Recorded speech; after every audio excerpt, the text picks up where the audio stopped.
Hello, hello, hello, ladies and gentlemen, boys and girls. Welcome to Hollywood After Dark. Today is the 12th of December, 2019. That's right, 2019. If I could actually talk, 29 tizzle.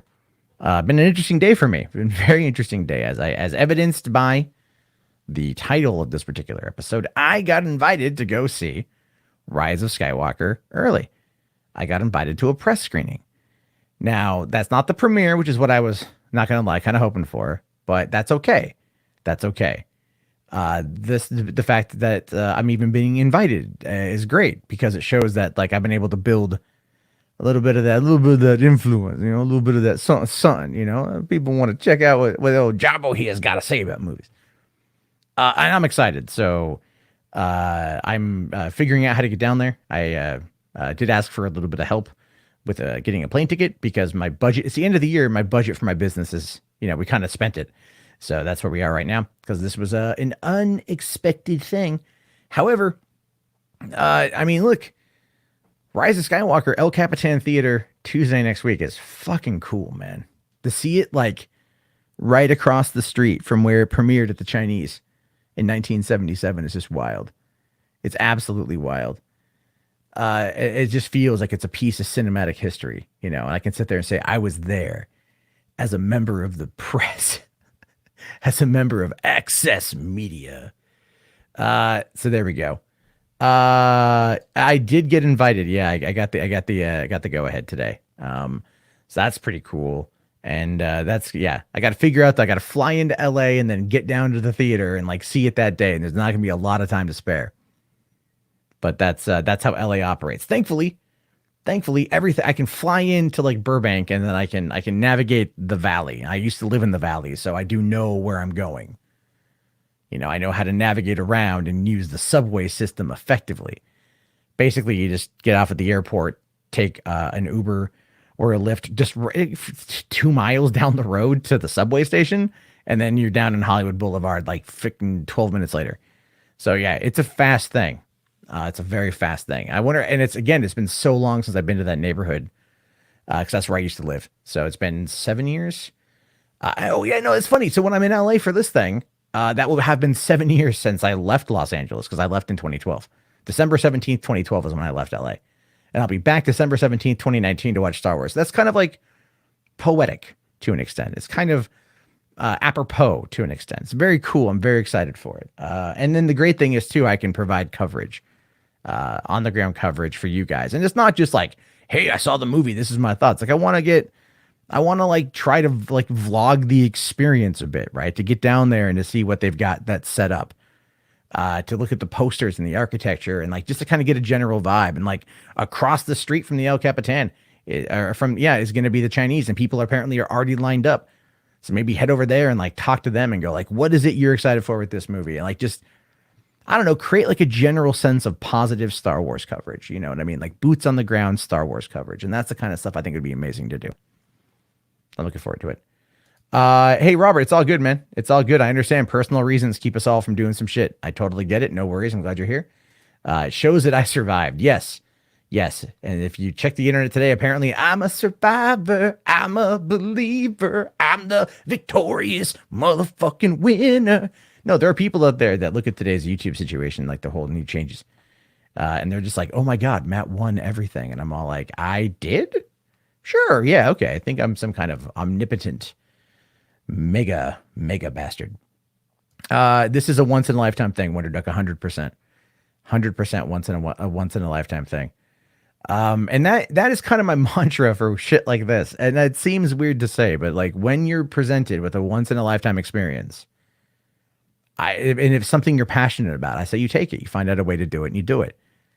When I think about Star Wars, like, I remember watching the movies growing up, and then going and seeing the prequels in theaters, and then seeing these movies, and then enjoying these movies with exception to The Last Jedi, but just to kind of be there, And then not only that, but like to kind of put face to name with Disney PR, and then maybe get some cool, some stuff down the road. I'm sure by going, I'm going to be called a shill and blah, blah, blah, blah, blah, but like, whatever, man. This is the kind of crap I work for. This is the kind of crap I'm working towards. I'm not looking to cause division. I'd like to know information so I can convey information, and so we can have conversations and have discussions and then be on the same page. That's my approach to it. Honestly, I might come across like a stubborn son of a bitch sometimes. But that's because I care. Like when Daddy beat me with the belt. No, I'm kidding. Let's see here. Thursday for you. Yeah, I'm actually going to be seeing it Thursday again. I'm just going to I'm going to fly out Tuesday morning, fly back Wednesday morning, Thursday evening, drive like an hour away to go see it with a friend of mine. And then I don't know, should I tell him that I saw it already? Should I tell? Because he saw a bootleg copy of The Last Jedi the night before it came out, and he still went to go see it. So if I'm like, you watched the bootleg copy. I saw the fucker down at El Capitan Theater. So it's like our quality difference is massively changed, but let's enjoy the film nonetheless. And I think that's the thing for me. I love. That's love. How did I get invited? I got hooked up. Is the best way to describe it. I got hooked up by a friend. I got hooked up pretty well. It was a long shot. But surprisingly, it came through. I'm actually somewhat excited about that. You wonder if Geeks and Gamers got invited. No, this is the thing. I'm sure if he would have put in a request, and given everything, he might have gotten it. He might have. That's the thing. I think he's entirely the potential of that happening. But unfortunately, I don't think he would have gone. Flying from Florida to LA just for a movie seems kind of ridiculous when you start thinking about it in the abstract, right? You're like, who would fly across the country just to see a single movie that if they wait 2 days, they can watch with everybody else? Well, I'm impatient. That's my thing too. I am super impatient. So there's that. If I pay for your trip, you're sneaking me in. Oh, Vizak, man. I would love to, brother. I would, but it's not going to be easy for me to do. Where can people donate? Oh, yeah, thanks. Yeah, I am asking for some help with this. Just cover the finances, get down there. If anyone wants to help out, PayPal, my PayPal link. I don't know if it's in the video description here. PayPal.com. I think it's like paypal.me/mundane Matt. And that's the best way, just because it's direct input rather than like a super chat. Those are fine too. But really, that's the best way. Let's see. Do I think Rise of Skywalker will be better than TLJ? I am hoping it's better than TLJ. I am hoping that it's better than The Last Jedi. I want to put The Last Jedi behind me, like a bad, broken, bruised relationship. I want to put that behind me. I want to finally come through my 2 years of intense psychotherapy and physical treatment for just the being thrown down the stairs and repeatedly kicked in the groin by that movie. I want to put it behind me and move forward with my new daddy, The Rise of Skywalker, right? It's go like, no, the old one hurt me. This one makes me feel good and it touches me in my tickle bits. That's what I want. Let's see here. TLJ, Ryan Johnson, pegging Star Wars fans. It feels that way, doesn't it? It doesn't. It really does feel like that sometimes. And I love the fact that everyone, like the cast of the movie, is giving him shit. Right? They're doing it in the nice, pro Hollywood way. And they're going like, oh, well, I mean, the movie was, it could have been better. That's the equivalent of saying like, this thing was a stinking pile of crap. That's the equivalent of that. Like, that's what they're trying to say. And I think a lot of people know it. And I do think it's coordinated at this point. I don't think there's any other reason that they would all be saying it unless it's like, let's shit on the last movie so people think this one's better. That's what it feels like to me. And I'm not against it. Like, by all means, like, acknowledge you've made bad stuff. I've made a ton of bad videos. I can admit that I've made bad content. The goal is you have to admit that you've made mistakes in order to make better stuff. Ryan Johnson took all that anger and that animosity and that bitterness, and he rolled it up into a ball, and he shoved it deep down in his groin, and gave himself what appears to be a tumor or a massive hemorrhoid, and then made Knives Out. Knives Out was a direct response, I think, to the Last Jedi criticism. Hence why there's a kid who just posts alt-right memes on Twitter, and to him, that's basically the Last Jedi critics. So good on old Ryan Johnson there. Let's see here. So that means my review of ROS I'll have to post on YouTube. I really want to know if it's good or not. And if it's really bad, I want to see your epic rant. Okay, I will tell you this, Mike. I'll tell you this. I am prepared to lose my shit if it's bad. I am prepared to lose my mind if it's bad. I am prepared to blow up in a way that I have never blown up on a movie in my entire life, while still being respectful to the filmmakers, because I do feel that's important. I do feel they are trying to give it their best effort. All right. Like, even though I see my criticisms of Rian Johnson have a lot to do with his narrative structure, his goddamn choices, and how he responded in the interim.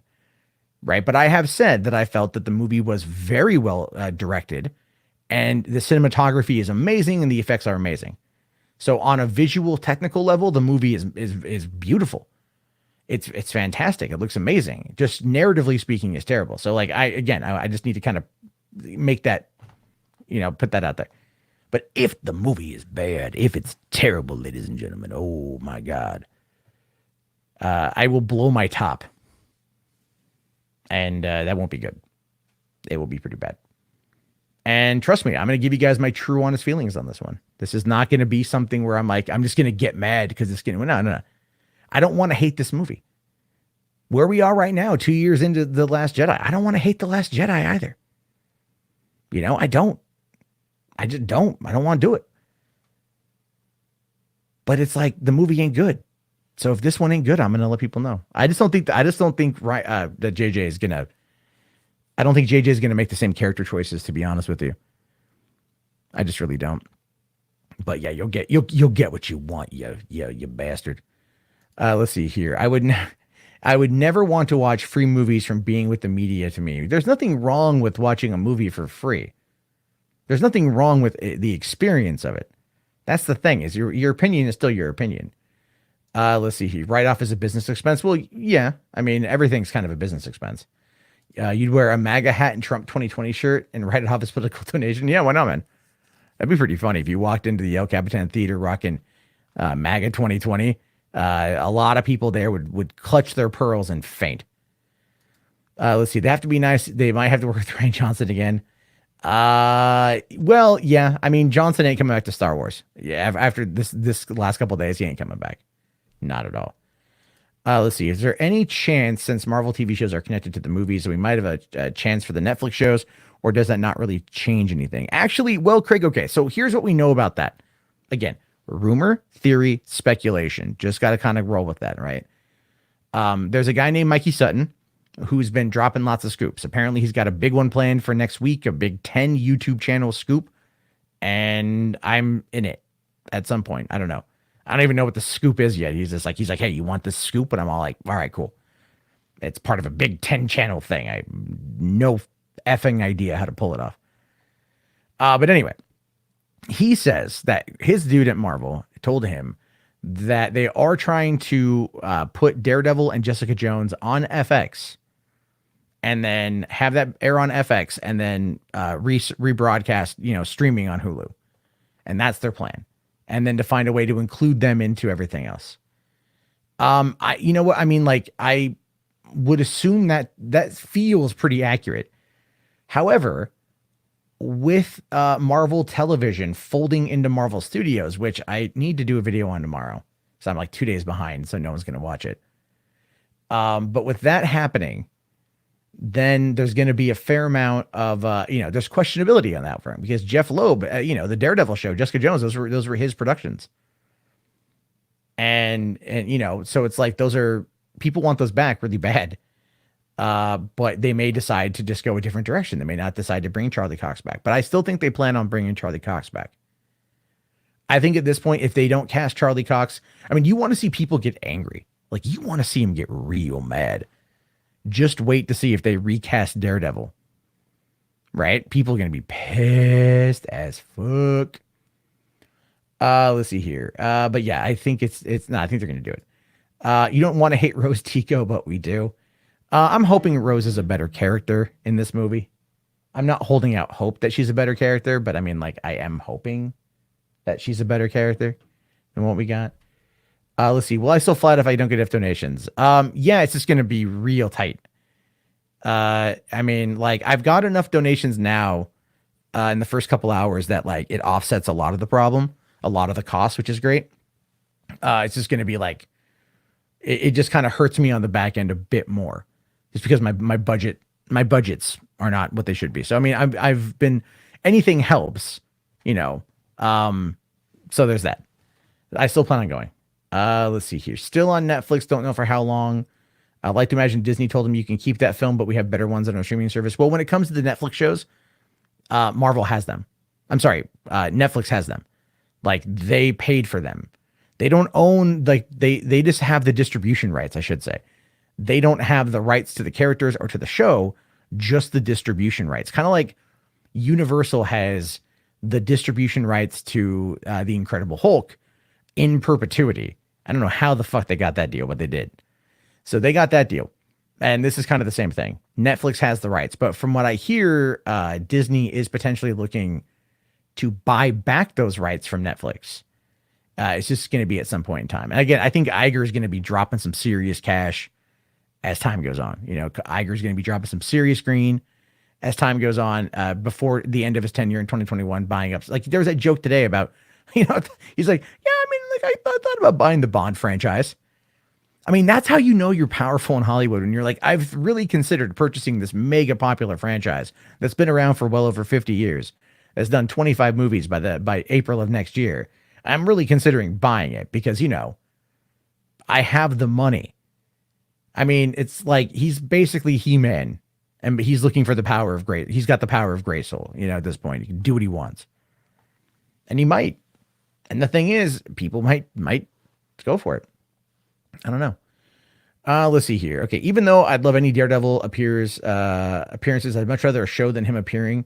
Yeah, I would love there to be another Daredevil show. I want there to be a continuation. I want there to be Bullseye. I want there to be Karen Page. I want there to be Foggy. I want there to be Kingpin. You know, I want there to be. I want it. I loved season 3 of the show. I loved all 3 seasons of that show. I want Punisher to come into that world a lot more because I thought he did a great job. Let's see here. All right. Admit it. We all want Ben Affleck back as Daredevil. Dude, he wasn't bad as Daredevil. His Matt Murdock needed some work, you know, but he wasn't terrible. I think Fox just didn't know how to handle it. And I think the whole Elektra thing was just kind of like, you know, they did too much for that movie. They did too much for it. Like, you start off with Bullseye, like, you got to build the Bullseye, you know, and that's why the Marvel shows did really well. Oh, sorry. You mean Last Jedi? Yeah. The Last Jedi is on there until on December 26th. It goes to Disney Plus. So on December 26th, you can watch The Last Jedi 4K Dolby 5.1 surround sound on Disney Plus. Nope, I ain't gonna watch it. If it's just gonna collect dust. I mean, I might watch it this weekend just to kind of get prepared, right? Just to kind of like hit that low point. Like, okay, I'm just gonna torture myself for the next 2 hours and 15 minutes because I know that in a couple of days I'm gonna be feeling real good. You know, that's kind of what it feels like to me. Okay, let's see here. If I could write and direct any new MCU movie, what would it be and why? If I could write and direct any MCU movie, I would love to do.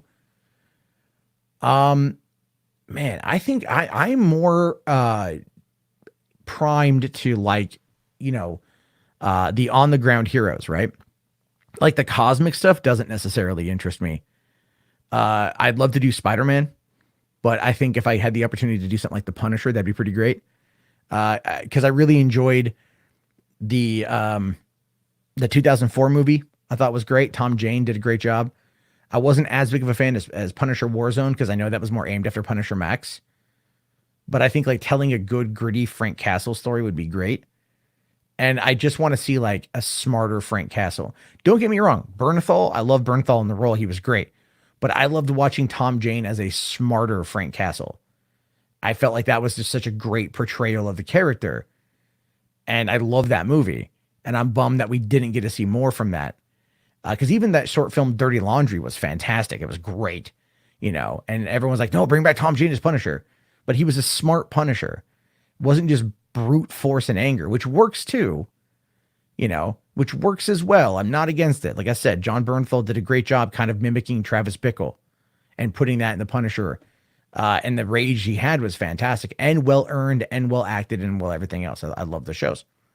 Yes, even season 2, which I feel in some ways surpassed season 1. But I just really love the 2004 version. So let's see. Anyone here interested in the Game Awards? I'm going to watch it tonight. Yeah, I want to see. I watch it for like the train wreck that it is. I mean, I'm also hoping that it's good. I think Jeff Keighley tries. I just don't. I don't know. I just don't care as much. Are X-Men still coming to the MCU? There they are. Yeah, at Comic-Con, he said mutants. He didn't say X-Men. He said mutants, which tells me that we're not going to get to the X-Men for a while, but we are going to get mutants, and I think that's going to be interesting. Let's see here. Hey, missed a couple of these. Happy you catch this one. Yeah, Alex, hey, thank you very much for being here. Really appreciate it, man.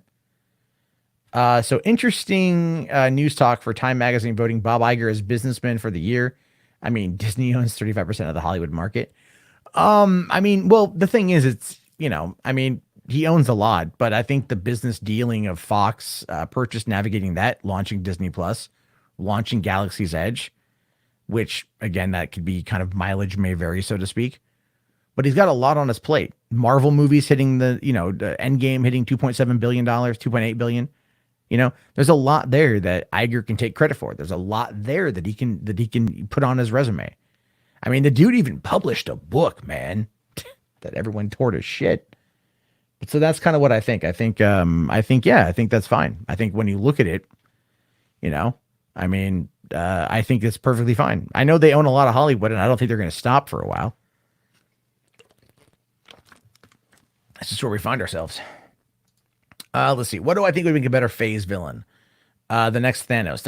Norman Osborn, Doctor Doom, or both. See, I know everyone's all up on Doctor Doom, right? Just give us Doctor Doom. And I think Doctor Doom would be pretty cool. But I'm more partial to like Spider-Man villains. And I think Norman Osborn would be a great foil for Tom Holland. But that's down the road, man. That's like Spider-Man in college. When Harry Osborn becomes his roommate, they become BFF. And then he meets Norman. Then we get the Green Goblin. And then, of course, leading into the Sinister Six.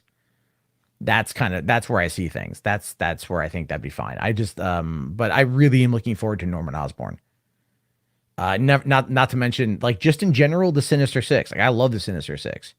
And there's a lot of rumors and speculation and theories that Kraven the Hunter is going to be like the next villain. I'm like, fuck yeah, give me Kraven.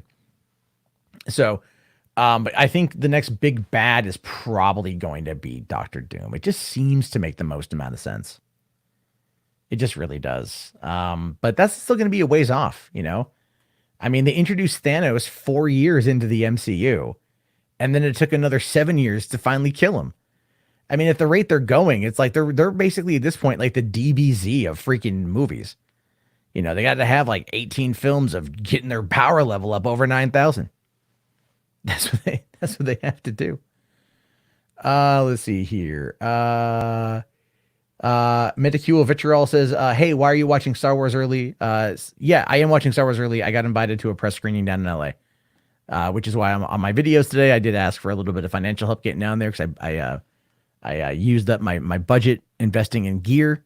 I just had to get a new power supply for my computer, and I had to get some other pieces of gear that I needed. And yeah, and one of the reasons why I don't have a camera on for this has a lot to do with StreamYard and like the processing of video bandwidth. It's just not great. It looks like ass. This is a much more pleasing thing to look at, but I do need to figure out how to they need to get it to work better, and I can go back on camera. Let's see here. Dr. Doom lets them bring in the Fantastic Four. Yeah, no, that's what everybody wants. And even Kevin Feige, I would guarantee Feige at this point, he's like, I got to bring in Marvel's first family, which is why I don't think like the whole thing with Spider-Man and Sony and leaving the MCU is like, that was a big deal. But I think like Sony came back to the table because they needed Marvel more, they needed Marvel more. And a lot of people forgot that. They're like, they don't need Marvel. They can do their own thing. Like, have you seen them when they're on their own? It's like leaving a 3-year-old to like cook dinner by themselves where you're at work. They're going to burn themselves on the stove and potentially blow up your house. That's how I view that. So it is what it is. Let's see. Could we get like 4 to 6 Spider-Man movies in the MCU, meaning 3 more? Well, Craig, again, the rumor I'm hearing, this is from Mikey Sutton. So again, your mileage may vary, speculation, all that jazz. They're talking about 2 more trilogies. So this is what they want to do with Tom Holland. And I think Tom Holland's on board with this, right? Because he loves the MCU. He absolutely adores it. And he would do this for like another 15 years. And I think they're gonna do it. So what it would ultimately be is Spider-Man 3, whatever, home for good, maybe. I don't know what they're gonna call it. And then Spider-Man 3, and that would finish up. It's gonna end with him graduating high school and then getting ready to go to college. That's gonna be what happens there. So he's gonna graduate high school, he's gonna go to college. Then Spider-Man 4 through 6 is gonna be Spider-Man in college with like Norman Osborn as his BFF. And then also, introducing Green Goblin and introducing a bunch of other stuff. And then telling one of those stories. And that's going to be, he's going to end in Spider-Man 3 or College 3, whatever you're going to want to call it, with him graduating college.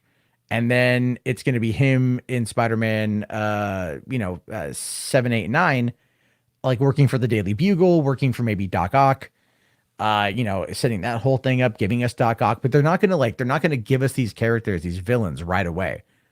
That's one of the reasons why Marvel signs these guys to like 9 movie contracts, because they play the long game. They play the long game quite a bit. And so they bring people back. I mean, look at Endgame. Frank Grillo popped back up as Crossbones for like the recreation of that awesome elevator scene in Winter Soldier that totally went a different direction. I was hoping for a fight, but I loved how it played out. That was a great little Easter egg, great little throwback, and then, yeah, I think they're going to do that. It just seems to make the most amount of sense because, for one, there's money. 2, Sony needs money because Jumanji is off to a lower start in China, by the way. Remember, Jumanji opened up a week after The Last Jedi 2 years ago. And it did it did really well. I think it did nearly $1 billion and people really, really liked it. So they're like, let's do it again, but we're going to open it a week before the next Star Wars movie. So they open it in China, which is a big market for them. And it does 38% less than the last one did on its opening weekend. That's not looking good. That's not looking good at all. So Welcome to the Jungle could actually be another failure for Sony. Do I think the movie's going to make money? Yeah. Is it going to make more money? Probably not. Let's see here. You wouldn't mind a Disney Plus Spider-Man show, but Sony wouldn't allow it. Well, they would find a way to make a deal, I think. Yeah, that whole Keanu thing is funny as hell. People keep suggesting they should just release, what's it called? They should just release Bill and Ted 3 on the same day and just have it be a gigantic Keanu fight in the theater. I don't know about you. I'd go all 3. Let's see. Final box office prediction for Skywalker opening weekend and final domestic gross. Jeez, that's a loaded question to ask, but I'll give my best hypothesis and my best perspective on it. I would say that final, opening weekend, it's going to be, I'm going to say a high end of 205, maybe 210, low end 165. And I know a lot of the places are saying it's going to be maybe a 175 to 200 range, right? I think it could go potentially lower. And it's not this. And the reason why is The Last Jedi, because there are enough people out there now that do not like that movie, that have had their faith so shook in Star Wars that they may be sitting out the opening weekend just because they want to hear if the word of mouth is good. I do think that is a thing, right? I do. I think that is a thing. Additionally, here's what I think. If the movie is good, and by good, I don't mean necessarily like Citizen Kane, but it just does enough to make your eyeballs think that they've just gotten a cinematic blowjob, then the word of mouth is going to be more positive. If the movie is fun, if it's fun over good, if it's fun and it releases those dopamine hits, then people are going to say, yeah, it was pretty good. And they'll go and they'll see it. And then families are going to go and they're going to go see it because people are still going to want to go check it out. It really doesn't. What's the big issue here is going to be the second week drop off. If it's got legs, you're looking at 1.5 to 2 billion. If it's got legs, for the final worldwide gross. Some people out there, I see people out there that like to say, oh, it's only going to do like 700 million worldwide. Like that is dumb. Like that's dumb to say, because in no reality is that going to happen. In no known reality is that going to happen. Now, Solo was a movie that people weren't necessarily excited for, right? And it also opened at a bad time. But I think Solo, if it would have opened at Christmas, would have done remarkably better. We'll never know, but that's my theory, my hypothesis. So when I look at the Rise of Skywalker, look, I've said over 2 billion, but like I could be wrong, and I'm willing to admit that I'm wrong. It's possible that it could be like 1.5 to 1.8 billion seems like a solid metric, like a solid number. On the high end of about maybe 1.7 to 1.8. That's my speculation. It's not really based on anything scientific or mathematical. It's just kind of what my gut says. So I got to be upfront on that one. I'm not a number cruncher, but I've watched the numbers for years, and that's just my guesstimation. So let's see. Denlin here says, 1 to 1.2 billion. Dude, it's going to gross more than that, man. It will definitely cross 1 billion. So there's that. Let's see here. Let's see. Dude, Bill and Ted 3, Matrix 4, John Wick 4, Constantine Returns, Speed 3. Give us a Keanu movie every month for the entire summer. Summer of Keanu. Hell yeah, man. Hell yeah. There's a ton of that. If we don't get a movie where Keanu Reeves fights a clone in the next 10 years, I'm gonna be mad. Well, that's the joke I made in my videos. Like, this is like the real life Gemini Man. Chances on Keanu joining the MCU apparently pretty high, considering the fact that apparently they've been like trying to find a way to work him in, which to me sounds pretty cool. So I'm okay with that one. Let's see here. The casting details for the released Home Alone reboot, and some are not liking it. Could this be a hit or miss under Disney banner from Fox? Well, the thing is, I haven't seen Jojo Rabbit. The vast majority of people haven't seen Jojo Rabbit. So that kid, that Archie kid, we don't know. He was pretty funny in the trailer. So he could maybe pull off a Kevin McAllister type.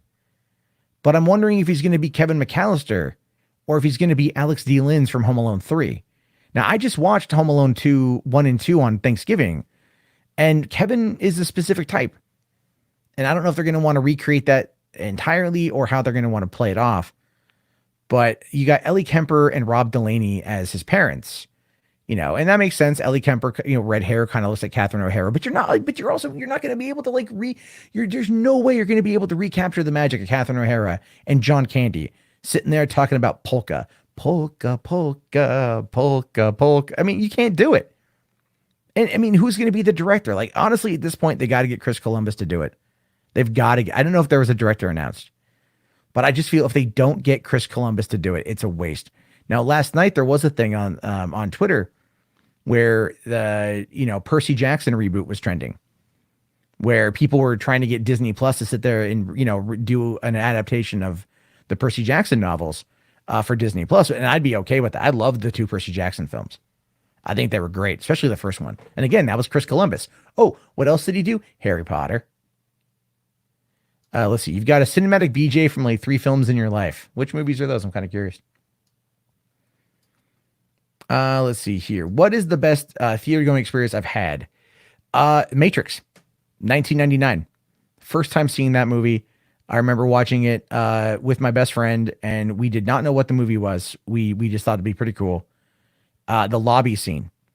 When you hear Spy Break,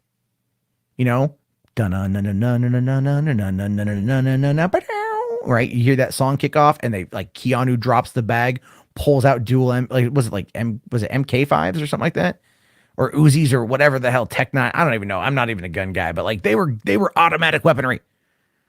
And he pulls them out and start, him and Trinity just start lighting everybody up, and like the bullet impacts or slow-mo bullet time. It's just like the music ramps up. And it's this shit I had never fucking seen before. I'd never seen that before in a movie. And I sat there. I remember I was glued to my chair for that entire sequence. And I was like grinning ear to ear and so excited and so enthralled and so enthused and so into it. I legitimately had a tear streaming down my eye from how awesome that scene was. And I still remember that moment. And I still love The Matrix 20 years later. I was really hoping you would find a moment to catch in that, Jazz, for the, catch that again for the next 2, but they didn't do it, unfortunately. And that's okay. that's okay. That's all right.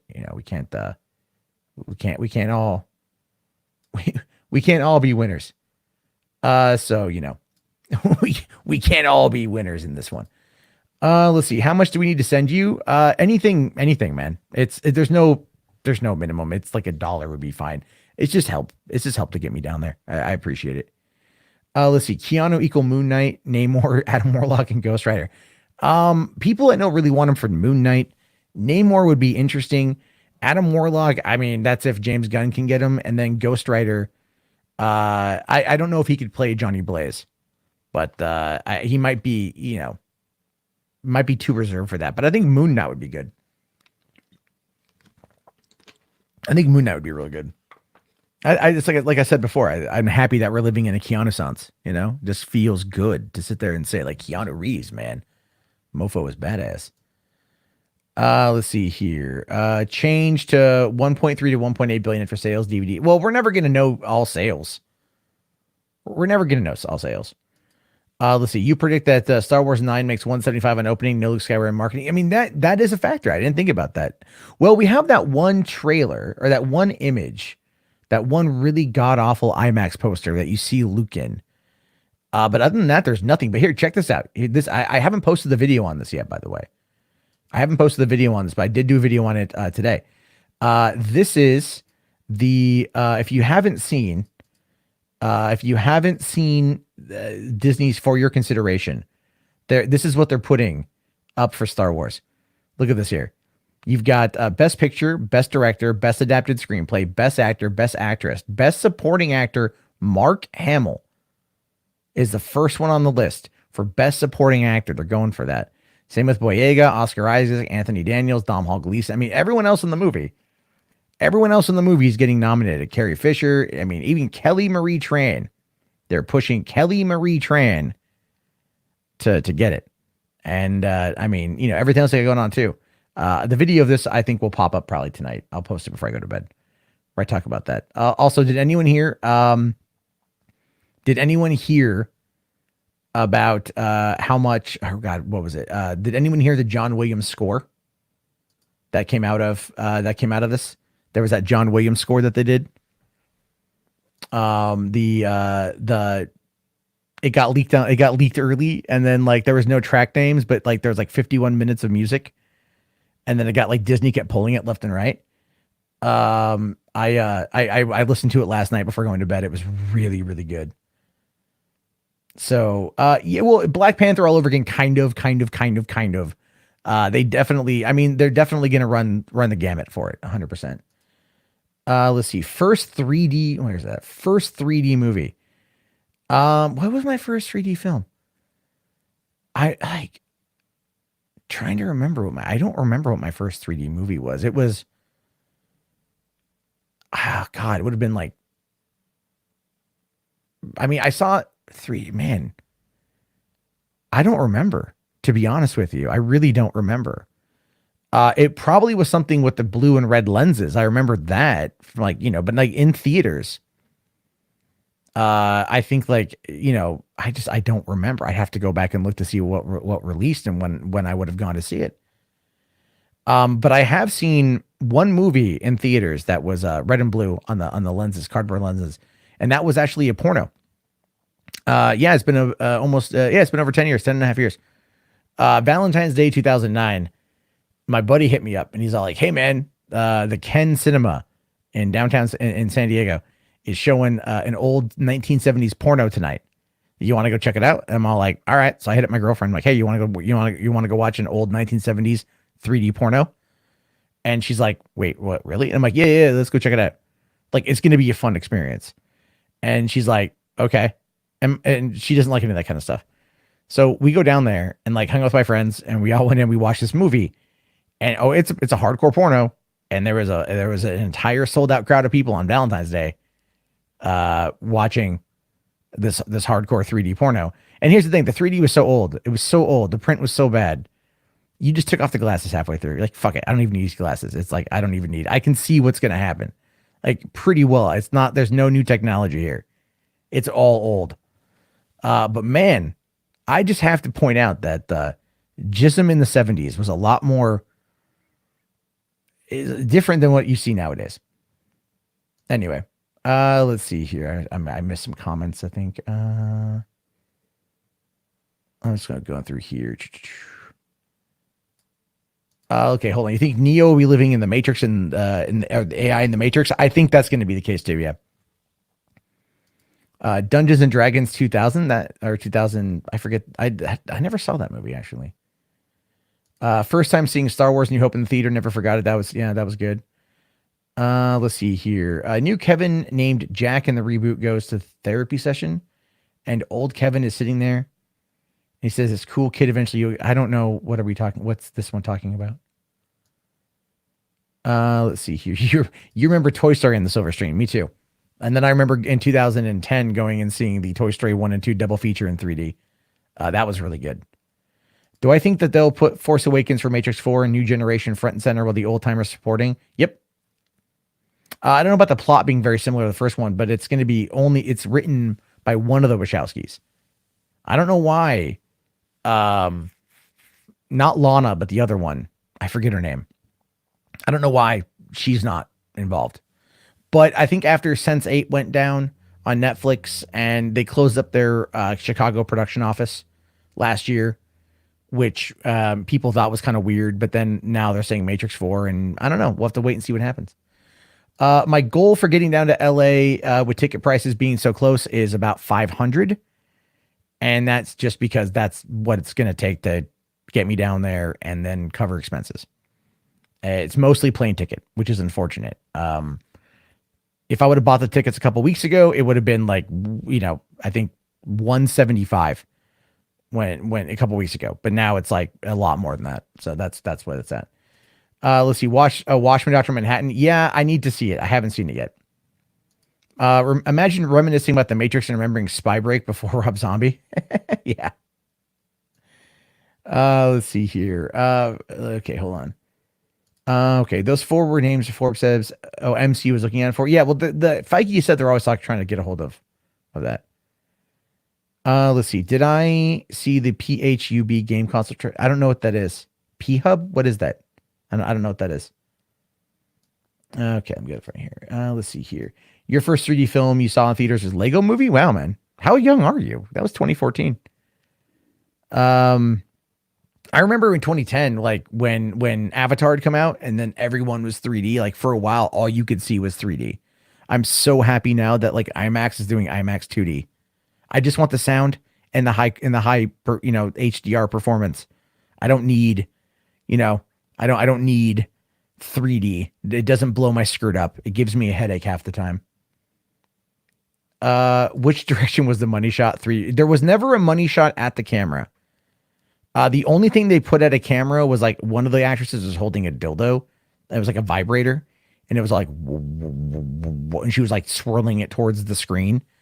And then later on, she had anal sex, like the only person to have anal sex in the movie. And then they drowned her in a vat of Martinelli's. So I walked out of that movie and I'm like, the moral of the story is anal kills. Yeah, timing is everything with flying. I know it sucks, man. Favorite John Hughes movie is Ferris Bueller. Followed very closely by Breakfast Club. I just like John Hughes. I like John Hughes movies. Will the Oscars have a host next year? Hopefully the Oscars won't exist next year. That's what I'm hoping. I'm hoping the Oscars won't exist next year. But no, the hostless Oscars actually did pretty damn well, surprisingly. A lot of people really seem to kind of enjoy it. And that kind of cracked me up. Let's see. Oh, you're 14 about to be. Oh my God. Okay, cool. So COPPA laws don't apply to you. All right. If you're like, I'm 10, I got to boot you, man. January 1st, I can't talk to you no more. It ain't legal. I mean, and I'm not even making that up either. That is legitimately like part of the thing. If I know that you are of age of 10, right? This is real. If I know that you were, let's say, under the age of 12 or 12 and under, and you contacted me and you talked to me and you said, oh, I'm 12, I could have a single use interaction with you. Single use, one time. Single interaction with you. And then I would basically have to ban you. I am not even kidding you. Like, I am not even making that up. That is the rule. You get a single use communication with somebody, and then that's it. Like, that is how hardcore COPPA is. I'm not going to get fined $42,000 for that shit. Not at all, man. Let's see here. All right. Yeah, Coppa's great. It's fuck so crazy. Favorite Star Wars fan film? I'd probably say this one. My favorite one is the one Star Wars Theory did, the Vader one. I thought it was really good. A lot of emotion in it. I really enjoyed. My favorite part about that, though, and this is just kind of an odd detail. My favorite part about that was the way Vader moved. The actor they got in the suit walked like David Prowse, like the lumbering move, like very deliberate, very wide lumbering move. I thought that was great. I really enjoyed that. I like that quite a bit. And I just really like that fan film. I'm hoping that they was it Shards of the Past, right? That I'm hoping that they do more. I know he's working on it right now, but he's working on animation too. That dude's fucking a beast, man. He seems like a really cool guy. So there's that. And then what's that one where they did the updated Obi-Wan Vader fight? I just watched that again the other day. That was pretty good. But I'm really not that well adept in fan films. I think I don't watch a lot of fan films predominantly because I'm like, it's not canon. And if it's really good and I want it to be canon, I'm just going to be disappointed. Maybe that's just me though. Let's see here. Oh yeah. Okay. Well, link it to me on the Discord and I'll take a look at it. I mean, if he's, his lawyer advice should be interesting. I did watch the Legal Eagle video on it and that was really interesting. Let's see. You saw Shrek the Third and Spy Kids 3D first. Wow, man. God, I feel fucking old. Let's see. Hard War. Yeah, that was pretty funny. Or no, it was the one. It was the Bill Odenkirk or Bob Oden. Yeah. Which one? It's Bill Oden. Yeah, it's Bill Odenkirk. No, Steve Odenkirk. Steve Odenkirk did the Thumb Wars, and they did the little Thumb War parodies. Those are pretty funny. I saw those on TV back in the day. I remember they used to play them on TV during Thanksgiving. We would watch the Thumb Wars. Oh, okay. I did see that TIE Fighter short that was animated like old 80s Japanimation. Fuck, dude.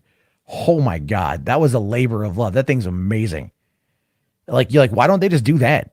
Like, just do that. Like, put the money in. Like, because you know what pissed me off is you look at that, right? You look at that hand-drawn 2D animated old Japanime style TIE Fighter short film. It looks amazing. And then you put it against one of the very first things Disney put out there, animation-wise, when they bought Marvel. It was this it wasn't Agents of S.H.I.E.L.D., but it was like the Punisher and Black Widow S.H.I.E.L.D. Movie, whatever, right? I forget what it's called. And it has like Captain America and Iron Man in it and whatnot. And it was just like the animation was terrible. And I'm like, who would make this? Like, why? And it's just, you could tell they went to a Japanese studio and they like, yeah, just do it, It doesn't look like Eddie Murphy will get the Oscar for Dolomite or even that's so lame.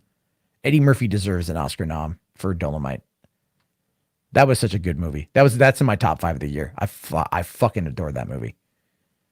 Are they bringing Shrek back? I keep hearing that. I actually just rewatched the first Shrek a couple weeks ago because it's on Hulu, and I love that movie. I saw that when it came out in 2001. Loved it. I think it came out. No, it came out in May 2001. I liked it quite a bit. I think Shrek 2 was not as good, but still fun. Shrek the Third, but Shrek Forever After was solid. Like, that was really good. And I think it's because they went back kind of to the basics. And I think that worked out really well. I really like the Shrek movies. What do I think about, hold on. What do I think about the Ollie Stone movies? I mean, I haven't really watched them, to be fair.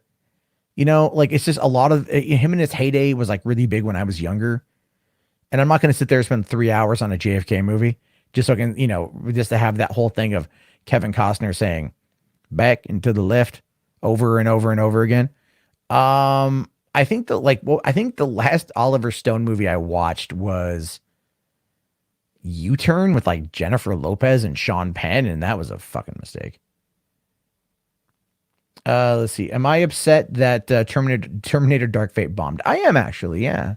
Yeah, I quite enjoyed the movie.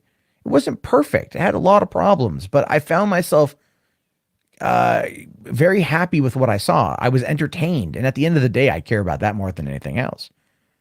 And I felt bad at the end of the movie. I got emotional again at the end of the movie, just like I did when I watched T2 for the first time when I was like 10. And I just because I love Schwarzenegger. I think that's what it boils down to is I love Schwarzenegger. I always have. I always will.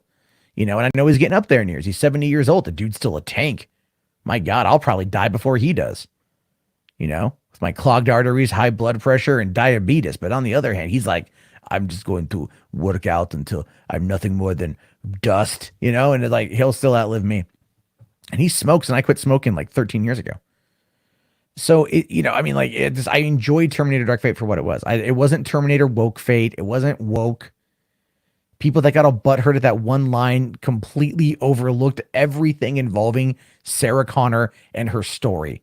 And that really bothered me because it was so intellectually dishonest. It was, so much of the coverage of Terminator and even the Rise of Skywalker and the attacks on it is just intellectually dishonest by people who haven't actually seen the movie, but are still going to keep talking crap about it because, hey, money.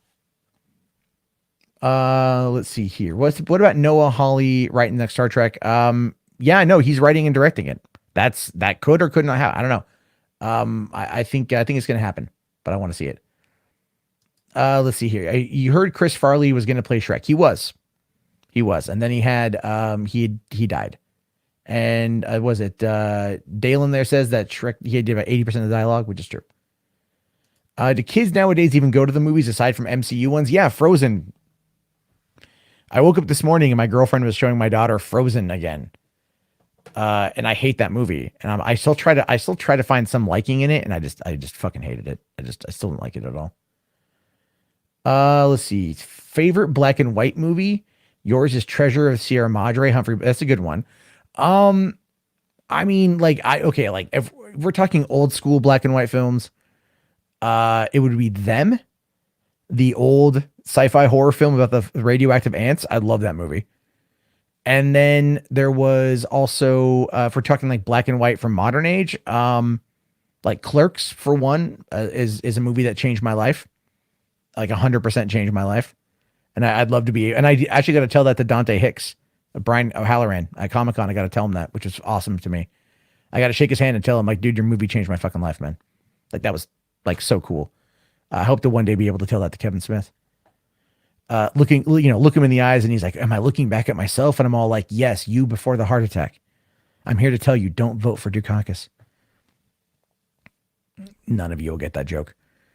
But anyway, yeah, also what was it? The Mist. Frank Darabont's The Mist, black and white, was amazing. It gave it an old, nice, like 1950s horror, like Twilight Zone feel. Mad Max Fury Road, the Blood and Chrome edition, the black and white version was really cool. When you can make black and white work to your advantage, it's amazing. The shadows, the way it works. Like that was actually one of the things. This is going to be off topic, but Resident Evil, what was it? Afterlife, the third Resident Evil movie. I think that was it was Resident Evil Apocalypse. Was it Resident Evil? What was the third Resident Evil called? You know what? Doesn't even matter. I think Afterlife was the fourth one. But in that movie, they decided to kind of do the reverse on the day-night cycle. So they were in, the desert, they were in Vegas, and there was the sun. So the way they treated it was like they shot it so the shadows were like just infinitely black. You couldn't see what was in the shadows. And that was meant to instill the fear of not being able to know what was there.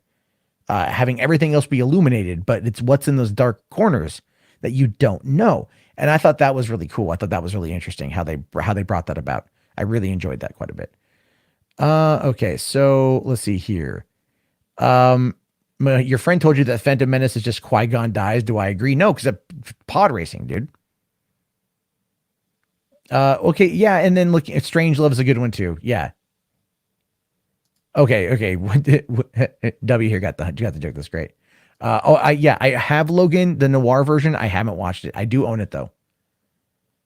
Is it Retribution? Is that the third Resident Evil movie? That would make sense. If I could jump into any movie a la Last Action Hero, what would it be and why? And what would I do while I was in the movie? Well, I think the teenager me would jump into like a porno. I'm just gonna be honest. The adult me would probably jump into an Indiana Jones movie because to go on an adventure with Dr. Jones fighting the Nazis would be fucking fantastic. And then what would I do? I would be kicking Nazi ass. Actually, probably not. I would get my ass handed to me, but I'd be the comic relief, and the comic relief doesn't die. But no, I think for me it was really be like Indiana Jones or Die Hard or something like that. I think Die Hard would be another one just because I love Die Hard. You know, you're up against a bunch of bad guys. Could you do it? Let's see here. Oh, Resident Evil Extinction, right? Isn't Retribution one of the animated movies? They have like Resident Evil Damnation or something. They have a bunch of those too.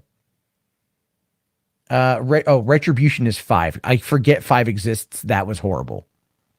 6 wasn't bad. 6 was a nice way to end the series, but 5 was bad. You would jump into a Tremors movie. All right, which Tremors movie, man? Because I love the Tremors movies. Those are great. All 4 of them. I keep hoping that they're going to do another one. They keep talking about it. I think they've shot it, right? They shot Tremors 5. What's funny is Bert from Tremors is actually in the Disney Plus movie Noelle. That was great. I was like, Bert. Oh, right. Young Frankenstein was black and white. That was another good one too. Yep. So, let's see here. Afterlife was worth. I mean, Afterlife had like a weird ass ending, but its opening was really good because the opening of Afterlife did away with everything I complained about with Resident Evil Extinction. So at the end of the first Resident Evil movie, Alice wakes up, Raccoon City has fallen. We're basically at the end. We're at the beginning of Resident Evil 2. Cool beans. Go with that. Resident Evil Apocalypse happens. And at the end of that movie, we find out she's a clone and that she's got scanner abilities. She got telekinetic abilities. And I'm like, to me, that was a real fuck you ending. I didn't like it at all. And then in Extinction, she had full on TK and other abilities as well. And I don't really care for that either, but she finally beat the Nemesis. Okay, fine. And then at the end of that one, she was like, oh, me and my clone friends are going to come find you, Wesker, you piece of shit. And then at the beginning of that one, they storm the Umbrella facilities, her and all the clones. All the clones die except for her. Wesker gets her, and then he injects her with like an anti-venom, and it takes away all of her telekinetic abilities, and she's back to just being Alice. And I was like, thank you. So in the opening of that movie, the first 10 minutes of Resident Evil Afterlife, they completely retconned my major complaint for the last 2 films. And I was very happy with the way the rest of it worked out. That was one I actually saw in 3D because that was shot with the same cameras that was shot that filmed Avatar. So yeah, I was excited for that. Let's see here. What Star Wars film would I jump into? Empire? Not even a question, dude. Empire. Although, I mean, if you want to open it up, maybe Attack of the Clones. Resident Evil 4 is the one with the horrible clones. Yeah, they had clones in that one, yeah. Alien you would jump into. Alien would be great. Alien would be a fun one. They're making Tremors. Wait, they did 5 and 6 the last couple. Wow, apparently I am like way off base on my Tremors knowledge here. Well, now I feel dumb. You've been waiting to see them make an animated film, Animal Crackers. Are they actually working on an Animal Crackers movie? That'd be amazing. The ending of Resident Evil Apocalypse was a handout ending. What do you mean a handout ending? I mean, like, as a bullshit ending? I didn't like it at all. Don't get me wrong. I liked the movie. I especially loved the part when they mimicked the opening cinematic of Code Veronica. That was pretty cool. I like those movies. They're campy. They're B movies. They're fun. And I've always thought that Mila Jovovich was great. Which video game would make a great movie? There's a bunch, dude. Last of Us, Uncharted, God of War, Halo. I know they're doing a TV show on Showtime, so it's come out next year sometime. I would love to see Legend of Zelda, Link to the Past, that one, or Ocarina, or Breath of the Wild. Those are some good stories. I mean, they're kind of simple, but they're good. Witcher, that's coming out in a week. We get Witcher. It's gonna be fucking awesome. Can't wait for that one. And then, I'm trying to think what else there's a bunch of them that got really solid stories, man. I would like to see the Metal Gear Solid movie. I would, but it's like the question then becomes like, Metal Gear Solid, the movie, is it going to be Metal Gear Solid from PS1 days, or is it going to be like Metal Gear Solid 2? The Sons of Liberty, which is a good story as well. Number 3 is kind of weird. Number 4 is very weird. Metal Gear Solid 5, I don't believe has an ending. And that's just kind of, and then you look at Death Stranding and you're just like, okay, Kojima, it's time for you to stop. But what else would I like to see? Jedi Fallen Order is a really good story. I really, really like the story. I think I like the story a lot because it deals with loss, regret, and grief over what happened with Executive Order 66.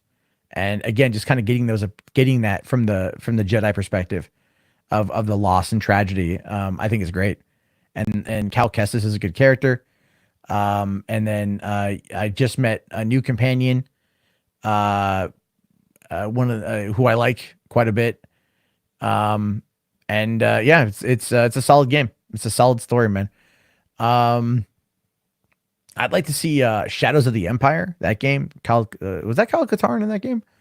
Or any like the Dark Forces or Jedi Academy, whatever the fuck. Those would be fun. Those might be books. I don't know. But yeah, I mean, there's a lot of games that would make really solid movies. The thing is that you have to adapt them the right way. They have to be done as TV shows. You can't do them as a movie in many cases. Or if you're going to do them as a movie, you have to set it up like it's going to be some kind of story. You know, like a long telling story. Let's see. Oh yeah, when she thought she had all the powers, it was too carryish 100%. Halo and Gears of War done right. Yeah, I think both of those could be. I think Gears of War could be a compelling movie. Halo could be a compelling movie. I've read the Alex Garland script and I liked it. Mass Effect needs a movie. Mass Effect got an animated film in 2012. Yeah, they did an animated movie. Let's see here. If I could jump into any movie and save a character from dying, who would it be? I think at this point it would be a Luke Skywalker. Because then it would save me 2 years of bullshit. I'm just arguing over The Last Jedi. Let's see. Yeah. Oh, yeah. Blazing Samurai. Yeah, we were talking about that the other night. I love Blazing Saddles, but man, you can't touch Mel Brooks. Any attempt to touch Mel Brooks, in my opinion, just comes across as fucking sacrilege. Halo will have to star Carl Urban because he's the only guy that can act to that showing his face. Technically, Mandalorian can act to that showing his face too. And as we found out, he can also act to that showing his body. I cannot believe that Bryce Dallas Howard told people that it wasn't Pedro Pascal in the suit. I mean, I understand V for Vendetta aspect of it, but it's like, come on, you don't actually say that. Like, you don't say the quiet part out loud. You know what I mean? It's dumb. Let's see here. It's funny how Blazing Saddles is so adored and Song of the South is so controversial. It's just, well, I mean, different studios, man. You know, if Richard Pryor would have worked on Song of the South, it probably would have been perceived as a bit different. You know, but like Richard Pryor and Mel Brooks kind of tackling racism in the Old West with Gene Wilder, you know, and everyone else involved, Madeline Kahn, the great Madeline Kahn. Yeah, man, it's like awesome, you know. So I miss Madeline Kahn. We lost someone pretty great, you know, pretty great with her. Knights of the Old Republic would make a pretty good movie too. Yeah, it would. Condense down all the side quests, you know, just tell the narrative story. But let's see here. Star Wars 1313 seems like it would have been a pretty good, awesome take. Yeah, I think we're going to get something along the lines of that eventually. Bloodborne, a Bloodborne movie. I'm kind of surprised Dark Souls doesn't have a movie yet. I mean, they're doing the Monster Hunter film, right? And they're just kind of making up a story. Why not just make up a story for Dark Souls? Oh, Mel Brooks is in Blazing Samurai? Oh, okay. All right. That, yeah, I'd be down for that. Let's see. If I could fight Ryan Johnson for charity, would I do it? No, he's a wiry little fuck, dude. He'd beat my ass in a heartbeat. I can fully admit that. Like, you just take a look at him and he would just like, he just looks like, you know, he would just like slither around me and like just catch me off guard and then punch me square in the balls. What do I think with the new YouTube harassment policies? Will this scare the outrage farming grifters from going after certain actor or actresses by making 50? Yes, it will, Sunblade. Let me explain why. I need to do a video on this because I don't feel there's an adult in the fucking room when it comes to this topic today. My God. So many people. Like, okay, first and foremost, you have to look at it like this.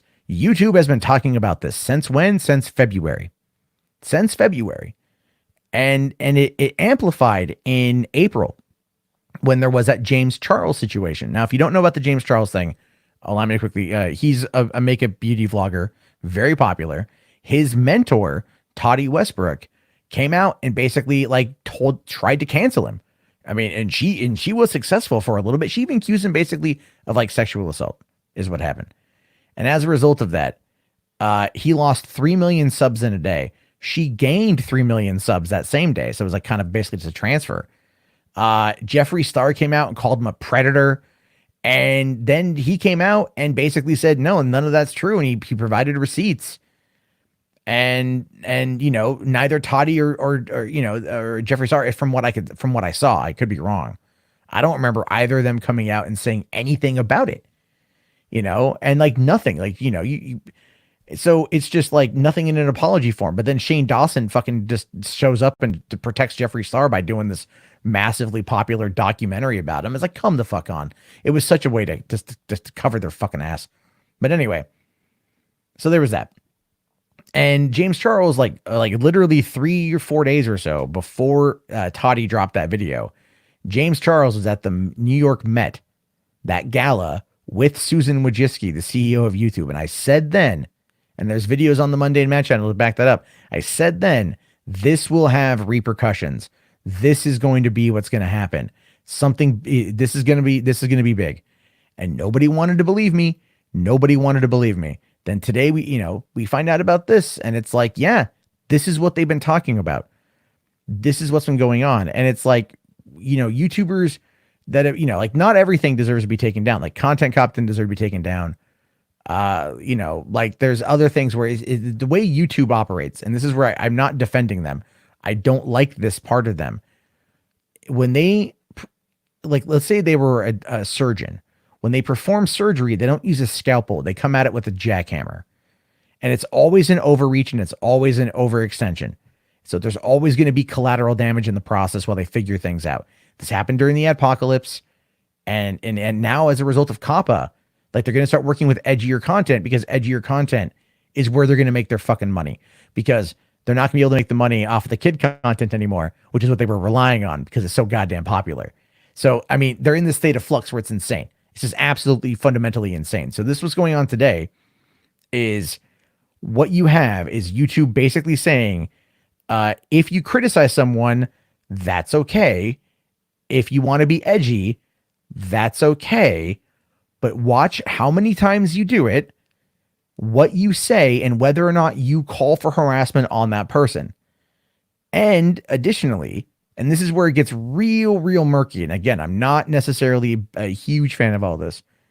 If you start diving into ad hominem attacks, right? Like calling people bitch, whore, slut, cunt, whatever. And you're attacking them for that, right? And the person that you're referring to here, making the 50+ videos, one of their friends, I've heard call Brie Larson the cunt multiple times. You know, and that's the humanization. And that's what they're talking about. So you can be critical, but yeah, if you start overdoing it, like gaming the system on that front, they're going to crack down. And again, I don't know. I don't think I like it, to be fair. I don't think that's the answer. I think the answer is, you know, finding a way, if you want to curb the harassment. I think personal responsibility for the content that goes out needs to be understood. And quite frankly, a lot of YouTubers kind of hide behind that. I'm just talking about this. There's not going to be any consequences to what I say. And I think that's wrong, because I think they deep down know that's full of shit. If you have a large audience and you attack somebody else, that audience is going to then go attack that person. Not all of them, but some. And then to sit there and fake some kind of, I didn't know. I didn't know, is a load of shit. And I think for this platform to move forward, for us to grow, we need to finally actually start addressing the problems and taking responsibility for what role we fucking play in it. And that's where I'm at with it. That's where I'm at. And a lot of people out there, like, you know, people give me shit, and there's reasons to give me shit, and I'm not against it. But people out there have tried smearing things about me that are so fundamentally false. They have made up lies about me constantly. They have attempted to contact Child Protective Services using these made up lies to get my kids taken away, to try to get me in trouble. I have had a handwritten, this is true, a few months ago, back in June, I got a handwritten death threat mailed to my home because somebody didn't like a YouTube video that I made. That's true. Handwritten death threat mailed to my house. So it's like there is harassment on this platform, and this harassment does sometimes spill over into real life. Now, there's no way to control that. There's no way a content creator can control that. And that is, again, something that when you look at it, like, they know there's going to be some pushback, but they don't know to what extent. But the further you dehumanize somebody through your commentary, the further you attack somebody through your commentary, the further you treat them as if they don't have a soul, they're just an object for you to fuck over so you can get paid. That is what I think they're talking about. And I do think that there's some level of responsibility there. I think there's some level of responsibility. You know, I get criticized because I've criticized Anita Sarkeesian for 8 years. And I wanted to criticize her on something else she just did. I think it's funny. I want to talk about it. I don't agree with it, but I want to talk about it. And then today I'm like, I'm not gonna. You know, she criticized The Mandalorian. Everyone jumped on The Mandalorian, attacking Anita Sarkeesian. I didn't do it. Because that's her opinion. I disagree with it. That's fine, but that's where it's at. I'm not going to do that. Because I know deep down, like, I have criticized her enough and I've probably been extremely unfair. And here's the thing. I'm not fucking 15. I'm 37. I have 2 kids. I own a home. I want to treat my job with what I do here with legitimacy and respect. And that's where I'm at. And pushing towards legitimacy and respect got me an invite into seeing Rise of Skywalker early. Because that is the type of content I want to produce, where I get this kind of access so I can ask questions, so I can geek out with you guys about shit, so we can have fun. Because we're here because we love movies. We're here because we love this kind of stuff. That's why it's important to me. I don't want the drama. I don't want that bullshit anymore, man. I don't care about that stuff. I don't try to watch those videos. You know, because I always kind of question this myself. And I've talked about people, not YouTubers, but people who've been in the news for dumb things. And I've gotten contacted by like their friends and their families and their parents because they said that they've received unending harassment because of my video about them. And I wasn't even mean, but I just talked about it. I mean, how do you think that kind of thing would happen? What do you think would happen if someone, and I'm just gonna say like Geeks and Gamers ended up getting like an email from Brie Larson saying like, you know, your commentary on me really hurt my feelings. It made me feel less of a human. And it brought a lot of bullshit my way.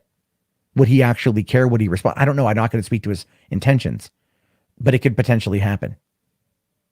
Because what we say has an impact. What we say has a meaning. What we say has force behind it. And I just think it's absolutely pitiful and pathetic to hide behind the concept of I didn't do nothing. I just have an opinion, when we know that there's verifiable evidence of that actually having an impact on people's lives. Verifiable evidence. So that's where I'm at on that whole thing. That's where I'm at. Look, Fourth, I agree. Sometimes those videos do make good points, and I think intent matters. I do. I think context and I think intent matters. It's a weird place to be. My thoughts on it come from my own experiences and where I currently stand on a lot of issues. I'm not saying that there's not good commentary, that there's not good opinions or good criticism, but I think context and intent matters. I think after a while, when you're rounding video 100, you've kind of said all you're going to be able to say, don't you think? Wait, James Horner. Wait, the composer? Wait, really? Oh, God damn it.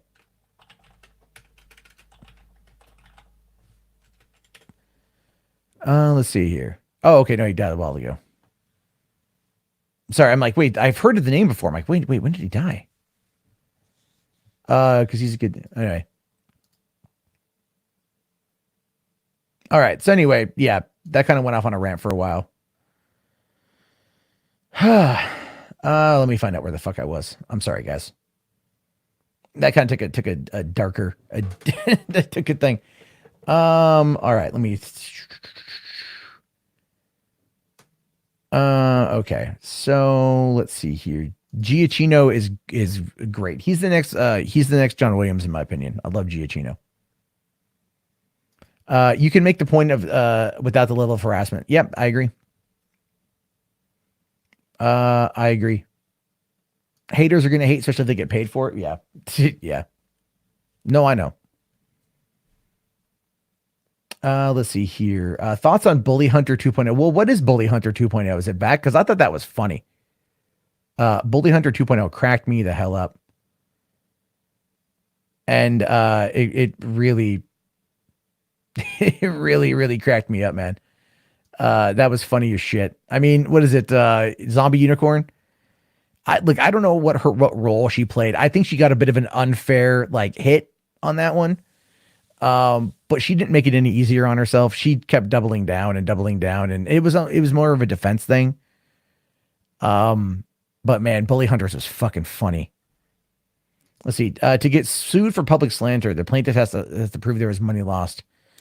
Well, no, that's true. I mean, you have to prove that there was money lost. And in the case of, let's say, Brie Larson and everyone else criticizing her, there was no money lost. It did over 1.1 billion. You know what I mean? But I think there's a moral aspect to it as well. You can argue the legal ramifications or the legal bearings or like the financial, cost, but I think there's a morality behind it. You know, at what point do we sacrifice our morality for the paycheck? That's my question, and I used to be that kind of asshole. I really did. I used to be the kind of guy. I don't want to be the kind of guy. I don't want to sit there and be that kind of guy in front of my kids. I don't want to be that guy for my kids. I don't want my daughters to look at me like that. The best thing in my fucking world is when my daughter and I are playing and she laughs. That's the best part of my day. We chase each other around the house. I'll chase her. She chases me. We play with the ball. We kick a balloon back and forth. I read her a book. She gives me a hug. It's the best part of my damn day. Right? Why would I want to invite any kind of negativity and bullshit in my life if that's part of my damn day? If I get to go and be happy with my kids and my family, why would I want that? And that's just me. But it's like, that's the whole point. Like, there's a morality clause there, I think. I don't know, my conscience. I have a fucking conscience. Let's see. Who do I think the sexiest actress is? That's kind of, oh man, this is gonna sound weird. I really like Daisy Ridley. She's not the sexiest, but there's something about her that just kind of, I think it's the British accent, to be fair. I also like Scarlett Johansson a lot. I have for quite many years. Her politics and I wouldn't get along, but I still think she's very attractive. Haley Atwell. My God, Haley Atwell. Oof. Very attractive. I've seen her in person at Comic-Con. Very attractive. Very nice from what I could tell. I try not to there's the thing is when you live and work in LA, there's like sexy actresses all the time. You meet a lot of them. So it's that kind of goes away after a while. When I first moved to LA, it was a lot of rubbernecking, right? It's like, oh my God. So many women. Like you're like the hottest women ever are just like walking down the street. You could easily approach them and talk to them. You could never date them because, you don't have the money, but like they're there. And a lot of them are pretty nice, to be fair, but it's like, there's, it's like, in LA, it's expected. Like in LA, it's kind of there. And so after a while, you just kind of become desensitized to it, So the weird thing is like, this is going to sound weird. And I don't mean to get like too into my own shit here, but like, I've kind of found like, maybe I'm just older. I don't know. But like, I started noticing like around 2013, 2014, like the soccer mom started like kind of doing it for me, like that look. I was like, I kind of like this. Yeah. I don't know why. I'm all like, maybe because I've been around LA and I'd seen just that right for a long time. And then it's like something different, I don't know. Let's see. What's worse? What's worse than haters hating? Watching people fight it with artificial love. What do you, you mean like the over protecting of it? Like I can honestly say, and I think at this point, those people who watch me pretty constantly, they would know that like, I generally don't tend to feign when I like something. Right. And I'll sit there and, I get called a contrarian all the time. The people go like, you just like Game of Thrones season 8 because it's contrarian. I'm like, if it's contrarian, it wouldn't do me any favors. Contrarian on YouTube doesn't win me any friends. I like shit that I like, and I explain my process for liking it. Am I entertained? Those 3 words above all else. Am I entertained? I have a very, very, very low threshold for entertainment. That is true. But it in part, that has a lot to do with the fact that I love movies. I love the entertainment industry. It's not just what we see on the screen that gets me going. It's any kind of like behind the scenes info that I can find out more about how they made a particular prop, how they did a particular shot, looking at how it's composed, how it's put together, edited, all that jazz. It's not just one thing. It's like a full body experience for me, but it's so many people out there. I don't think they can grasp that concept 100%. Let's see. Oh, is it finally hitting digital? Yeah, man. I know I know Kevin Smith is in Seattle this week. I'm just not able to. I just wasn't able to get over there. So there's that. But let's see here. Is it on digital entirely? Because I would like to procure a copy of that so I can watch it and enjoy that shit. Because I do love Kevin Smith. Again, I'd love to meet him and then just sit there and say like, hey man, you changed my life. Because that's true. I'd say the same thing about Steven Spielberg. If I had to meet Steven Spielberg, I would say like, you've changed my life in ways you'll never understand. And a lot of other people, and I think that's kind of a big, I think that's a big part of it. So I low key look like him. I've gotten that before, man. Yeah, I've gotten that before. Let's see. Your threshold for entertainment is so low that Al My Balls is a highbrow. Yeah, well, Idiocracy is a goddamn glorious film.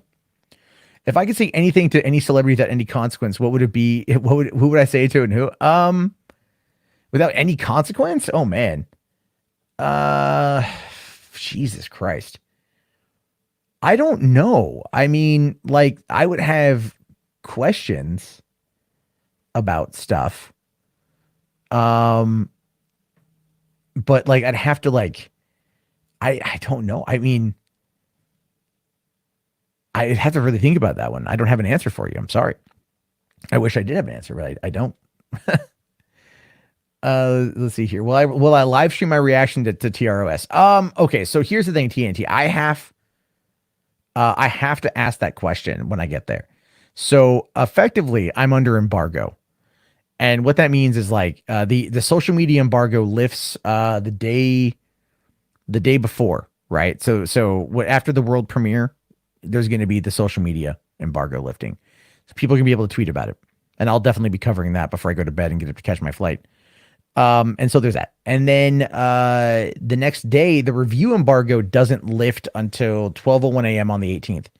So basically, it's kind of like this. I plan on getting there, and then probably cementing my feelings in a video beforehand, like my expectations based upon what I've seen and how I feel and everything else. And then kind of give my thoughts and maybe a couple minute video. I'm gonna upload that, so you guys kind of get my immediate pre-reactions. Where I'm at, where my headspace is at, where I'm thinking. Then I'm going to leave the movie theater and I'm going to ask if I can post a reaction video where I don't spoil anything, because I don't want to hurt the embargo. And then I want them to, say if they say yes, then I'll do a little video talking about how I feel. And I think since Richard Grant did it after they did the cast screening that we're talking about, I think I can probably get away with it. But I can't see anything about the plot, meaning I can't even address the leaks. I can't even address anything, right? I just talk about how I feel. Like, we're talking like super, super, super, super surface level. I can't mention anything. I can't even be like the leaks, the leaks are fake or whatever. I couldn't even do that. Like, that's too far, because that would confirm or deny. And I can't do anything to confirm or deny, to preserve the audience experience as they've asked me. So what I would do is then, if they say that, I'll give my overview thoughts, and then I'll be with Nerd Report. We'll go with some dinner. We'll go do our reviews. And then at 12:01 a.m., we can post the reviews. And then I'm thinking, because my flight back would be in the morning, I'll probably just stay up for most of the night. And then we could probably do a live stream discussing the movie once the review embargo lifts. So we could do a live stream, and I would do it on 3 Buck Theater. We could do a live stream discussing the movie and what we think about it, and then talk about spoilers and everything else. And I know a lot of people out there are probably not going to want that, because the movie isn't out yet. But again, it's for people who really just want to know about the leaks and stuff. to confirm all that stuff. So that's kind of my plan. And then maybe like a couple other ancillary videos, like how does it compare to like the other two films, especially The Last Jedi? Because I think that's going to be a very interesting conversation to have. And then I want to also do like video footage of like the theater, of like their setups and everything else for it. I think that'd be pretty cool. And that would be on another channel. That would be on Wheelman. And then also maybe go across the street to the Chinese theater and talk to people, interview people who are in line to see the movie over there, and then to get their thoughts, to get their opinions, and to get their feelings, and to see where it stands. I think that'd be pretty cool. I think that'd be pretty dope to do that. And you know, I mean, again, I'll be like mass producing lots of content, varied content, so I could, you know, so then people who have been helping me fund my way down there feel like they're getting the coverage that they're helping fund, which is fantastic. And there's been a few more people that have popped in tonight. I just don't want to say their names if they don't want their names out there, but thank you so much. And then also make sure I have everything and I don't therefore get around or destroy the embargo, because I feel it's a privilege to be asked or to be invited down for this thing. And again, just to geek out, man. Like, and I want to be able to do, once you guys all see it, I want to be able to have a big conversation about it, good or bad. Now, like I said to Mike Shork, whatever, I can never pronounce his name. If it's bad, I will blow my fucking lid. So there's that too. Let's see here. Kevin Smith on stage is an awesome experience. Oh, dude, yeah, Comic-Con, man. Saturday nights, Hall H, years. Did you ever see the video of Kevin Smith battling the heckler at Comic-Con 2007, where the guy asked him like why he always just recycles his characters? Basically, I shot that video. The one that went super viral. I shot that. Speaking of, do we need a Do America sequel? Yes, we do. The very first screenplay I ever bought and read was the Beavis and Butthead Do America screenplay. I bought it back in December of 95. I think it was December of 95. Whenever they released it, was like right before they came out. I read the script before I saw the movie. I've seen that movie so many times. I love that movie. Do I want another Jackass movie? Yeah, actually I do. I hated Jackass 1. Hated it with the passion. Fucking despised it. My friend called me over to his place. He's like, hey man, I got Jackass on DVD. Let's watch this shit. I'm like, all right, fine.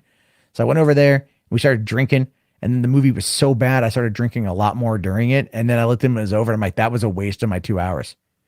Like, that was a waste of time. We need to do something else. I think we watched Idiocracy afterward, actually. And then Jackass 2 came out, and I really, really liked Jackass 2. Surprising. I was like, this is really fucking funny. Then Jackass 3D came out. I saw it in 3D. Loved it. So I'd watch another Jackass movie. Let's see. My embargo of YouTube and Star Wars is 40 hours prior to 12/19. Wait. You have a embargo? Oh, okay. Let's see. You want to see another Resident Evil movie animated? Yeah. I mean, I heard they're pretty good. I'd love to see them do the video games in that animation. Like, I think I know they just did the Resident Evil 3 is getting remade, which looks fantastic, by the way. Like, I will definitely check those out. But also, I'm the one I want is Resident Evil 4. Like, when they announce that, I'll be getting hyped. Let's see. If they made a movie about my life, who would you want to direct it and play you? Well, I mean, if they made a movie about my life, I don't think I could. I think I would probably want like. I think I'd want like Rob Reiner to direct it. And I know that sounds so weird, right? But like, I feel like Stand By Me is just one of the best like buddy movies of all time. It's just a great little adventure film. And he directed that one. And I think like that kind of sensibility would do well towards my life, you know, like telling the story of when I ran for governor of California, how that came to be, all the weird little dumb things that I've done, you know. I mean, here's the thing. I actually, this is true. It's not published anywhere publicly, but from March 26th, 2008 to March 26th, 2009, I blogged every day for a year, right? I blogged every day. And in that 365 days that I was writing this blog, I found myself doing a lot of crazy shit, right? Like I got invited. A friend of mine was working for a casting company in LA, and he had invited me is if I wanted to be a seat filler for the MTV Movie Awards in 2008. I said, absolutely. So a couple friends of mine and I, we jumped in my friend's car and we drove up to LA and we were seat fillers for the MTV Movie Awards at Universal Studios, 2008. And then other friends of mine were actually getting married across the park at a hotel. So as soon as we finished up working on that or doing the seat filler, we were already dressed up for a good, for a night out, so to speak. So we just went over to we went over to the hotel to say hi and say, hey, congratulations. And we got there and another guy we knew was needing more people to film because it was just him and his wife and there was a lot of shit they had to cover. So the three of us, who again, we had just come from the MTV Movie Awards and we were crashing this wedding, we grabbed video cameras and we spend the next 3 hours filming. And they fed us and we got drinks and everything else. And then they paid us $200 each because of the work we put in. So we hung out, we went to this movie thing, had a good old time, and then went over and crashed a wedding and ended up being on the film crew and then making a couple $100 by just like hanging out, I worked on my very first feature film shot in South Central for 5 days. That was interesting. Talking about all that kind of stuff. Met my girlfriend. Reconnected with my girlfriend, but we got together during that time period. Saw a bunch of movies. Saw Indiana Jones, Kingdom of the Crystal Skull. Saw Iron Man during that time. Went to Comic-Con. Did I go to E3 that year? That was 2008. No, I didn't go to E3 that year. But we did a bunch of other stuff, just like whatever came up. I was like, I need content. So let's go do shit. And it's an interesting blog. It's been unpublished for years. When I started doing YouTube, I kind of hid it away. I'm not embarrassed by it or anything. One day I would hope to kind of put it out. I don't know if anyone would want to read it, but I was inspired by Kevin Smith's My Boring Ass Life, where he wrote a blog about, his life. And I'm like, I'm not that uninteresting. And I just kind of went out there and, did stuff, and you just kind of find yourself in a position where if opportunities present themselves, you take it. And that in essence is kind of this whole thing with the Rise of Skywalker. Do I need to go to LA to go see this movie? No, I don't, but it's a once in a lifetime experience. I'm never going to be here again. And those are the kind of experiences that I want to have and I want to share with people. So that's kind of how I view things. That's my life in a nutshell. I know that's kind of weird to say, but that's how I view it. Let's see here. As for who would play me, I don't know. I don't know. I'm too narcissistic to let anybody else play me. Did Lewis get invited? Yeah, Lewis did get invited. Let's see if you can get a special press screening food. I don't know if you get special. I don't know. I don't know if Nerd Report's still here. Nerd Report, if you're here, do we get like beverages at the theater or like what's going on with that? Let's see. You saw him at Celebration in 2012. He just did and you just did the road show. How was Jay and Silent Bob reboot? How was that? Because every time he does a road show, I'm just never in the position to go. Let's see. I did see the Nemesis remake. I loved it. I should totally write a book. Well, technically I did write a book. It's a blog, I kind of thought to myself, like one day I'll be in a position to like go, oh, this is me from age 26 to 27. Cause it starts on my birthday and it ends on my birthday. I turned 26 on March 26th. So there we go. That's what I did. I'm trying to think of other things I did that summer too. I did a lot. I did, there were a lot of it was like I hung out, watched TV, played video games, and I masturbated. And that's about it. There are days where that was literally my entire life, but I also was managing a movie theater. So I'd go to work and I'd work at my theater. I think I told little funny anecdotes about when I was at the theater and what would happen there. I think, no, that was before, like, again, I would have loved to have written about Valentine's Day that year in 2008, where that night was crazy. And then also the crazy girl I met on Craigslist. So again, part of it was too, I was trying to date. So I was like meeting girls on like Craigslist. And one of the ones I met was, she was from Seattle area actually. And I was from Portland. So we kind of got connected that way. And she was crazy, like crazy as fuck. She calls me up one night, or she didn't want to meet me. We talked online, but she never wanted to meet me. And then one night she calls me and it's like 2 a.m. and she's like, hey, do you want to go to the beach? And it was just February, by the way. And I'm all like, yeah, okay, cool. She's like, okay, come get me. And I'm like, this is weird, but sure. All right, fine. So I'm playing Call of Duty. And I tell friends, I'm like, yeah, I'm going to go fuck off. Go meet this chick. She told me, oh, by the way, I forgot to mention, she said she's high on crack cocaine. Should probably point that out. Again, they were like, are you sure you want to do this? And I'm all like, you know what? When am I going to be here again? So I get in my car. I drive down. I go pick her up. We go to the beach and she literally goes swimming in the ocean in February in San Diego. And I sat on the beach and I watched her. She was fine. And we hung out for a while. It was good times. You know, I mean, like, it was just one of those weird things where I'm like, this would be interesting to talk about. And maybe, I don't know, maybe at the time I was watching a whole bunch of those, like, you know, kind of like coming of age movies where it's all like the person sits there and like they just kind of like narrate their life. And it's like the, you know, like the highlight bits of it, right? And maybe I was just thinking like waxing nostalgic about it. Like I can have those kind of experiences, but you know, here it is. It's almost 10 years later. I might actually go back and pull it out and reread it. Or well, find the Blogspot page that it's on and then just go back and reread, you know, to see what happens, to see what I remember. You know, it's old school shit, man. It's just fucking old. Okay. So he says here, we may get free popcorn and soda. Nice. So, okay. The reboot was funny as hell, but the editing felt rushed. Oh, it was fast paced. Yeah, that makes sense. So yeah, memoirs. It's all memoirs, man. It's all this crazy ass memoirs. Did I know that Animaniacs is returning? Yeah, it's. I heard about that. I'm excited. I'm excited. Hopefully it's good.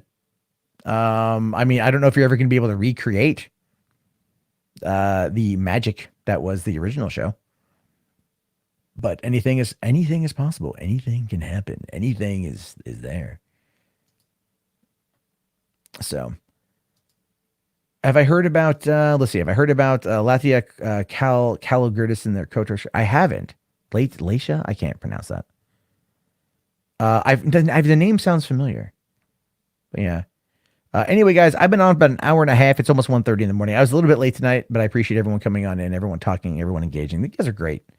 I am going to get the show back on track. I swear to God. I keep getting delayed in the evening and it just keeps throwing me the hell off. Because there's stuff I want to talk about here, like stuff that I find interesting, like AMC theater workers are pushing for holiday pay and overtime. And that's a big issue because as a person who spent 14 years working for movie theaters, we get fucked. You want to know how we're the bottom of the barrel. We get fucked. There's another thing here talking about Netflix's movie catalog has shrunk by 40% in the last 5 years. I mean, there's some interesting little stories that are going on right now that I don't see anyone else covering. Oh, by the way, I just want to put this out there, right? So like 2-3 weeks ago, I did a video about how Netflix was ordered by a court to stop poaching Fox employees, right?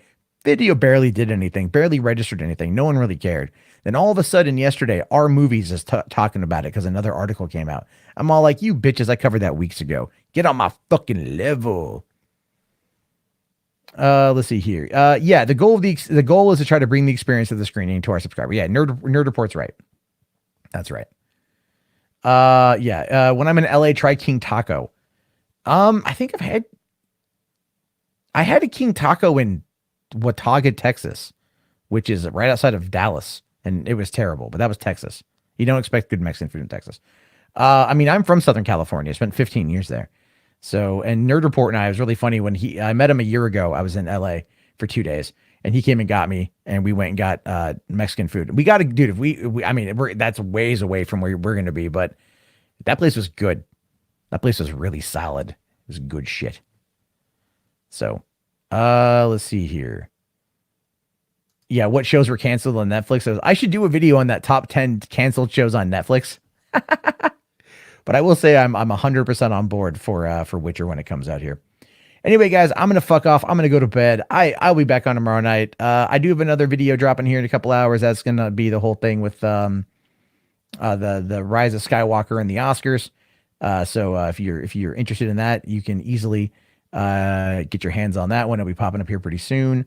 Additionally, let's see here. I think I've got, this is going to be the thumbnail for that one, which I think is a good catchy thumbnail. Rise of the Oscars. Although I could probably drop the O and move it over. I don't know. Maybe I'll fix it. But anyway, yeah, I'll be back on tomorrow night. If you guys got stories you want me to cover, that's the other thing too. I got to start pushing the Discord. I'll push that for next week. Anyway, thank you guys again. Get some fucking rest. Go see a movie. Have some fun. Live your life. And don't be like me all the time. I do some cool shit, but usually I'm a moron. All right, guys. Have yourself a great day and peace out.